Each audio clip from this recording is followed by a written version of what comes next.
एक गांव में हरिया नाम का एक बहेलिया रहता था। वह गांव में जाल बिछाकर चिड़िया, कबूतर, तोता और अन्य पक्षियों को पकड़ता था। फिर उन्हें पिंजरे में बंद करके रख लेता और गांव के बाजार में बेचता था। हरिया के घर में उसकी पत्नी शोभा भगवान शिव की भक्त थी। वह दिन रात भगवान शिव की पूजा करती थी। शोभा अपने पति के काम से खुश नहीं थी। एक दिन उसने हरिया से कहा, सुनो जी, तुम इन पक्षियों को पकड़कर बेचते हो, इससे उन्हें कितनी तकलीफ होती होगी। उसकी बात सुनकर हरिया हंसने लगा और उसने कहा, तुझे कैसे पता इन्हें तकलीफ होती है? इन्हें बाजार में बेचने से मुझे अच्छे पैसे मिलते हैं।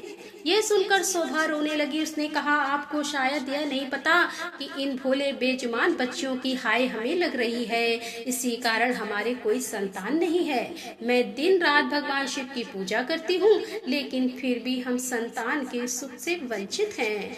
तब हरिया ने कहा, मैं ये सब नहीं मानता हूँ, तू भी इस सब के बारे में सोचना छोड़ दे। यह कहकर हरिया पक्षी पकड़ने चल देता है। शाम को हरिया पिंजरे में पक्षियों को लेकर आता है और झोपड़ी में रख देता है। अगले दिन फिर से हरिया पक्षियों को पकड़ने चला जाता है। तभी कोई घर का दरवाजा खटखटाता है। शोभा दरवाजा खोलकर देखती है तो उसके सामने एक ब्राह्मण अपनी पत्नी के साथ खड़े थे। शोभा उनसे कहती है कि महाराज, आप लोग कौन हैं? तब ब्राह्मण कहता है कि बेटी, हम बहुत दूर से कुछ दिन इस गांव के शिव मंदिर में अमर कथा वाचने आए हैं, इसीलिए घर घर जाकर उसका निमंत्रण दे रहे हैं। तुम भी कल से अपने परिवार के साथ कथा सुनने आना। यह सुनकर शोभा बहुत खुश हुई।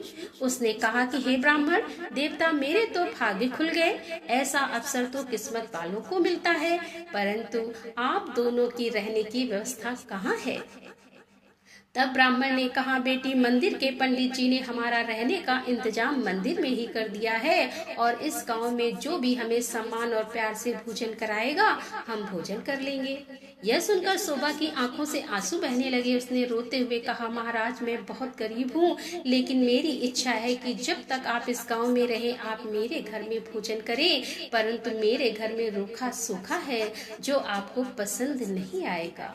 यह सुनकर ब्राह्मण की पत्नी बोली, बेटी, तुम चिंता मत करो। यदि तुम्हारी इच्छा हमें भोजन कराने की है तो हर दिन हम तुम्हारे घर में ही भोजन करेंगे। तुम्हारे रूखे सूखे एक निवाले से ही हमारी तृप्ति हो जाएगी। यह सुनकर शोभा बहुत खुश हो गई। उसने कहा, मैं आपके लिए भोजन तैयार करती हूँ। तब ब्राह्मण ने कहा, माई, तुम भोजन तैयार करो, हम पूरे गांव में निमंत्रण देकर तुम्हारे घर आएंगे। और यह कहकर दोनों वहां से चले गए।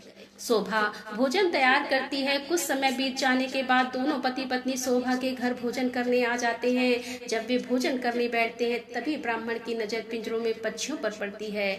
वे उठकर खड़े हो जाते हैं। शोभा उनसे पूछती है, महाराज, क्या मेरे से कोई भूल हो गई? ब्राह्मण ने शोषित होते हुए कहा, तुमने इन बेजुबान पक्षियों को पिंजरे में कैद रखा है, हम तुम्हारे घर भोजन नहीं कर सकते। तुम भगवान शिव की अमर कथा सुनना चाहती हो और उनके प्रिय कबूतरों को तुमने कैद कर रखा है। यह कहकर वे चल देते हैं। शोभा उनके पैर पकड़ लेती है और कहती है कि हे ब्राह्मण देवता, मेरे घर से रुष्ट होकर न जाइए। मैं तो वैसे भी संतान सुख से वंचित हूँ। अगर आप भी बिना भोजन किए चले गए तो हमारा सर्वनाश निश्चित है। ये पक्षी मेरे पति ने पकड़े हैं, मैं अभी इन्हें आजाद कर देती हूँ। यह कहकर वह बाहर जाकर सारे पक्षियों को आजाद कर देती है। यह देखकर ब्राह्मण पत्नी सहित भोजन करते हैं और शोभा और सौभाग्यवती और पुत्रवती होने का आशीर्वाद देकर चले जाते हैं। शाम को जब हरिया आता है और पिंजरा खाली देखकर शोभा से पूछता है, तब शोभा उसे सारी घटना बता देती है। हरिया गुस्से में कहता है, मैं इतनी मेहनत से पक्षी पकड़कर लाया था और तूने सब उड़ा दिए। आज के बाद किसी को भोजन पर मत बुलाना। तब शोभा कहती है, मैंने तो उन दोनों को 7 दिन का न्योता दे दिया है, अब मैं पीछे नहीं हट सकती। उन्होंने मुझे सौभाग्यवती और पुत्रवती होने का आशीर्वाद दिया है। अमर कथा वाचने वाले सच्चे ब्राह्मण का आशीर्वाद कभी बेकार नहीं जाता। अगर उन्हें भोजन नहीं कराया और उन्होंने गुस्से में श्राप दे दिया तो हमारा सर्वनाश हो जाएगा। आप केवल 7 दिन तक पक्षियों को मत पकड़ना, बाद में जो चाहे करना। हरिया को हार कर उसकी बात माननी पड़ी। मन से 7 दिन घर पर ही रहने लगा। हर दिन ब्राह्मण और उनकी पत्नी भोजन करने आते। उनके आने से पहले हरिया घर से चला जाता। उसे यह सब पसंद नहीं था। शाम के समय शोभा कथा सुनने जाती। वह हरिया से भी चलने को कहती, लेकिन हरिया मना कर देता था। इसी तरह 6 दिन बीत गए। रात को शोभा ने हरिया से कहा, आपने मेरे कहने से 6 दिनों पक्षियों को नहीं पकड़ा, बस आप मेरी एक बात और मान लीजिए। हरिया ने कहा, क्या बात है? वैसे भी मैं केवल कल ही घर पर रहूंगा, परसों से अपने काम पर जाऊंगा। तब शोभा ने कहा, कल अमर कथा समाप्त हो जाएगी। मैं चाहती हूँ कि आप कल मेरे साथ मंदिर में कथा सुनने चले। वहाँ से वापस आने के बाद ब्राह्मण और उनकी पत्नी को अंतिम बार भोजन कराकर उनसे आशीर्वाद ले। क्या पता उनके आशीर्वाद से हमें संतान का सुख मिल जाए। हरिया उसकी बात सुनकर अगले दिन कथा सुनने चल देता है। मंदिर में कथा सुनते सुनते हरिया की आंखों से आंसू बहने लगे। शोभा के पूछने पर वह कहता है कि भगवान शिव ने जिस कबूतरों को अमरता का आशीर्वाद दिया, मैंने जीवन भर उन्हें बेचकर अपना जीवन नरक बना लिया। कथा समाप्त होने पर वे दोनों घर आ गए। हरिया का मन निर्मल हो गया था। उसने शोभा से कहा कि मैं आज से ही यह काम छोड़ दूंगा और मेहनत मजदूरी करूंगा। कुछ देर के बाद ब्राह्मण और उनकी पत्नी भोजन करने आए। हरिया ने उनका स्वागत किया, उन्हें भोजन भी कराया और उसके बाद हरिया ने अपने मन की सारी बात उनके सामने रख दी।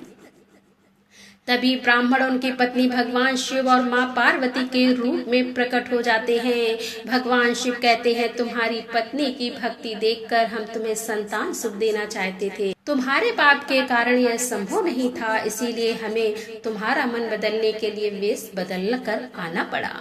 यह सुनकर दोनों पति पत्नी रोने लगते हैं और उनके चरणों में गिर जाते हैं। भगवान शिव और माँ पार्वती उन्हें पुत्रवती होने का आशीर्वाद देकर अंतर्ध्यान हो जाते हैं। भगवान के आशीर्वाद से उनके घर एक सुंदर कन्या का जन्म होता है। कन्या के आने के बाद उनके दिन बदल जाते हैं और वे काफी धनवान हो जाते हैं। तो हे भोलेनाथ, हे शंकर, तो हे माता पार्वती भोलेनाथ, जैसे आपने कृपा उन पर की वैसे अपने सभी भक्तों पर करना। बोलो हर हर महादेव, जय भोलेनाथ की।